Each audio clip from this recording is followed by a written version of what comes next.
আর বিপদ আসলে এটাকে নেগেটিভলি নেবেন না সব সময়। বিপদ আপদ এটা অনেক পজিটিভ ভালো জিনিস আমাদের জীবনে বয়ে নিয়ে আসে। শাইখুল ইসলাম ইবনু তাইমিয়া আলাইহি রাহমা উনি বলতেন, খুব দামি কথা, খুব হেভি ওয়েট কথা, মনোযোগ দিয়ে শুনুন। তিনি বলতেন, যে নেয়ামত তোমাকে আল্লাহ থেকে দূরে সরায়, ওই নেয়ামতের চেয়ে বিপদ ভালো, যে বিপদ তোমাকে আল্লাহর দিকে ধাবিত করে। আই রিপিট, আমি আবারও বলি, যে নাজ নেয়ামত তোমাকে আল্লাহ থেকে দূরে সরিয়ে দেয়, সে নাজ নেয়ামতের চেয়ে ওই বিপদ আপদ ভালো, যে বিপদ আপদ তোমাকে আল্লাহর কাছে টেনে নেয়। তাহলে বিপদ আপদ আসলে আপনি হতাশ হবেন? আর কখনো দুঃখ করবেন?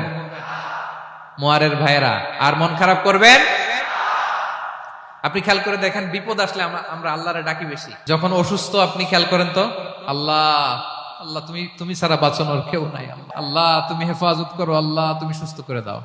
যখন লাইফ থ্রেট, আপনি গুম হয়ে যেতে পারেন, আপনার কারাবন্দি করতে পারে, এরকম একটা বিপদের মধ্যে আছেন, তখন খেয়াল করেন তো আল্লাহর সাথে আপনার কানেক্টিভিটি, রিলেশনশিপটা কতটা ডেভেলপ হয়।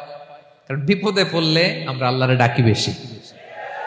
তাহলে বিপদ আপদেরও কিছু পজিটিভ সাইড বা দিক আমাদের জীবনে আছে না নাই?